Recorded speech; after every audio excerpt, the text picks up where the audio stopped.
Thank you for volunteering to serve on an Orange County Volunteer Board or Commission, and congratulations on your recent appointment.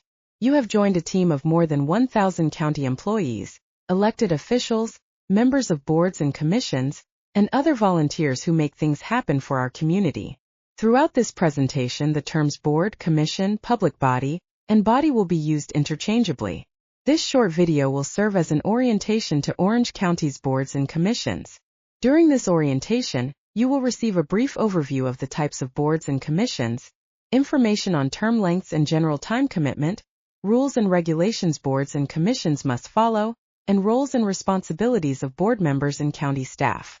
Upon your appointment, you were sent a Boards and Commissions Orientation Manual by the County Clerk's Office. This manual is also available on the county website.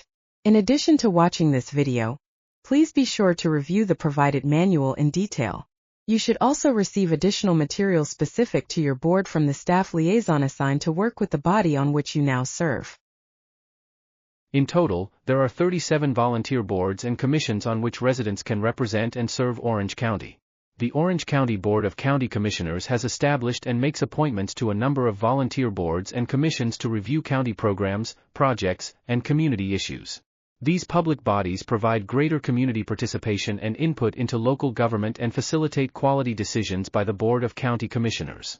These boards and commissions have been created by state statute, local ordinance, resolution, or by other action taken by the Board of County Commissioners. They act as important sources of resident information on a variety of activities that affect the county and residents. Therefore, the input of volunteer boards and commissions is vitally important. Boards and commissions fall into three general categories based on how they were created and what rules they must follow: advisory boards, quasi-judicial boards, and autonomous boards. The first group is the county's advisory boards. A full list of the boards can be found in your orientation manual. These boards develop short and long-term goals and make recommendations to the Board of County Commissioners. In their advisory capacity, they help provide direction for the provision of human services, the assurance of the health and well-being of all residents, the preservation of historical places and our natural resources, the creation of spaces for community enjoyment, the implementation of strategies for planning, zoning and transportation, and other worthy services. Most boards and commissions in Orange County are advisory boards. They do not have the authority to make final decisions, but their informed recommendations to the Board of County Commissioners are heavily weighted. Advisory boards are tasked with taking on the issues and concerns of residents, understanding and exploring possible options, and providing feedback and recommendations to the Board of County Commissioners. These boards are subject to the Orange County Board of County Commissioners Advisory Board Policy. The quasi-judicial, or decision-making boards make up the second category. In addition to local rules and requirements, there are also state laws that influence how these boards must operate and make decisions. These boards make findings of fact and conclusions of law in handling issues pursuant to the county's Code of Ordinances. They are quasi-judicial, which means the body must find facts and base its decision upon the application of the ordinance standards/criteria and the competent, substantial, and material evidence received during the hearing. Decisions made by these boards are subject to review or appeal in court. The final category includes autonomous boards and commissions. These boards are structured under state statute, are self-governing, and function independently of any outside control. In addition to the bodies listed previously, the Board of County Commissioners makes appointments to other local and regional boards and commissions.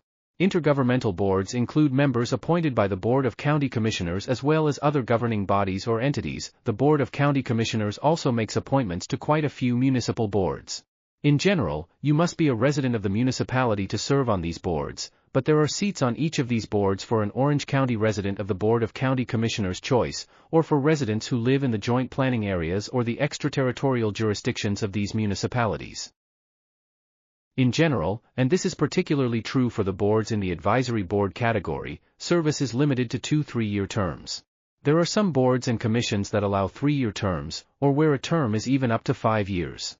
Please contact the staff liaison assigned to work with your board or refer to your board's policies and procedures to confirm the terms of your specific appointment. Between attending regular monthly meetings and any subcommittee meetings or events held outside of the regular monthly meeting, you can expect to spend between 2 to 6 hours per month on work related to your service on a volunteer board. North Carolina Open Meetings Law guarantees all North Carolina residents a right of access to government meetings and records. If there is an official meeting as defined in the law, proper notice must be given and public attendance must be allowed. The Open Meetings Law is applicable to all public bodies, including volunteer boards and commissions. The purpose of the Open Meetings Law is to provide transparency in the decision-making process. The law requires the proper notice of meetings, opportunity for the public to attend meetings, and keeping official meeting minutes.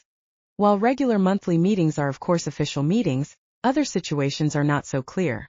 Any gathering, whether formal or informal, of a majority of members of a board or commission can be in violation of the North Carolina Open Meetings Law, particularly if members discuss business related to the work of the board or commission.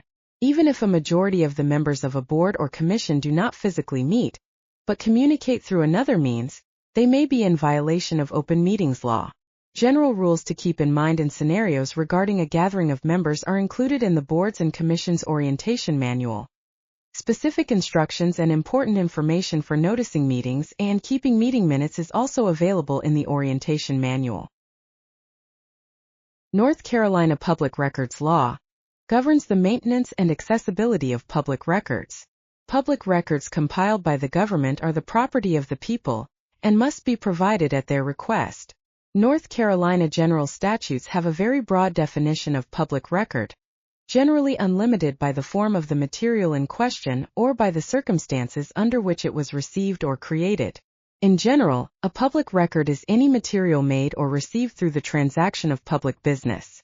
Documents such as agendas, attachments, and minutes of the meeting would be open to public inspection, as well as video or audio recordings, voicemails, emails, chats, texts, or other written communication that address the transaction of public business. As a member of a board or commission, one must maintain and submit public records. Any material that meets this definition must be made available for public inspection upon request. If there is ever a question whether material should be maintained, it is always better to maintain it. The North Carolina Open Meetings Law and the North Carolina Public Records Law are often referred to as the Sunshine Laws. The Orange County Board of County Commissioners Advisory Board Policy acts as the guiding policy document for all bodies in the advisory board category.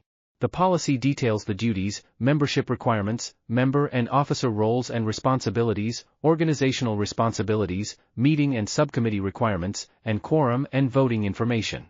In addition to the Orange County Board of County Commissioners Advisory Board Policy, each advisory board has a policies and procedures document that includes but is not limited to the following: purpose and charge, goals and objectives, membership composition, and meeting schedule. These policies and procedures documents are available on the county website. Guiding policy documents for quasi-judicial and autonomous boards are also available on the county website. Guiding policy documents for local and regional boards are available on the respective websites of those bodies. Members of all boards and commissions are required to abide by all applicable rules and laws concerning ethical behavior by members of governmental bodies. The Orange County Board of County Commissioners Advisory Board Policy includes ethical standards for members of advisory boards and quasi-judicial boards, including rules about conflicts of interest and receiving gifts. Members may not vote in matters in which they have a conflict of interest. A conflict of interest may include substantial financial, personal, or occupational interest. If a conflict exists, members should be recused from deliberations and voting. However, there is a duty and expectation to vote if not recused for a conflict. If you are unsure if you have a conflict, contact your staff liaison or the county attorney's office. In general, members may not solicit or accept gifts in connection with board service. In addition to the requirements listed above, members of advisory boards and quasi-judicial boards must follow a code of ethics. Board members should act with integrity and with independence from improper influence as they exercise the functions of their offices. The full code of ethics can be found in the Orange County Board of County Commissioners Advisory Board Policy. Members of the Orange County Planning Board, Board of Adjustment, Economic Development Advisory Board, and Board of Equalization and Review must complete an annual disclosure statement, as provided by the County Clerk's Office. As a board member, it is important to understand your new roles and responsibilities as well as those of the people you will work with. Volunteer boards and commissions operate within county departments, and the county manager appoints a department director and/or their designee or designees to serve as the liaison and provide staff support to the board or commission. Staff liaisons are Orange County employees with significant staff responsibilities that relate to the same work area as the board to which they have been assigned. They do not work for or at the direction of the group they support. The board does not supervise or manage staff liaisons and may not direct staff to perform work on behalf of the board or commission. The board may make reasonable requests for information or resources they need by contacting the staff liaison. Additionally, county staff is available for support and guidance of board activities but should not participate in board deliberations. Some of the main responsibilities as a board member include staying informed, proactively thinking about board-related issues and potential agenda items, working effectively with other volunteers and staff, and attending meetings. Members of boards and commissions subject to the Orange County Board of County Commissioners Advisory Board policy must maintain a 75% attendance record. Missing more than 25% of meetings in a 12-month period, or missing 3 consecutive meetings, may result in removal from a board or commission. Members of boards and commissions not specifically subject to the advisory board policy have their own participation requirements. It is important to remember that a quorum, or a majority of members, must be present in order to conduct business at a meeting, so regular attendance is of vital importance. Please contact the staff liaison assigned to work with your board or refer to your board's policies and procedures to ensure you are familiar with the expectations for your board or commission. The chair holds an elected leadership position and in general, is responsible for ensuring the board holds efficient and effective meetings, representing the body when authorized and appropriate, and working with staff to develop meeting materials and communicate with board members. The elected vice chair is responsible for performing these duties in the absence of the chair. Boards and commissions may elect a secretary to take, or oversee the taking of minutes, keep attendance records, and submit minutes to the chair and staff liaison to be distributed to board members in advance of meetings. Information on electing the chair, vice chair, and secretary is available in your board's policies and procedures document. The full list of roles and responsibilities for staff, board members, and board officers are available in your orientation manual. OrangeCountyNC.gov has a lot of useful information about boards and commissions, including policies and procedures, board agendas and minutes, and more. Please feel free to email clerk at orangecountync.gov with any questions or reach out to your staff liaison. County staff are here to help. In closing, on behalf of Orange County, thank you for your time and service.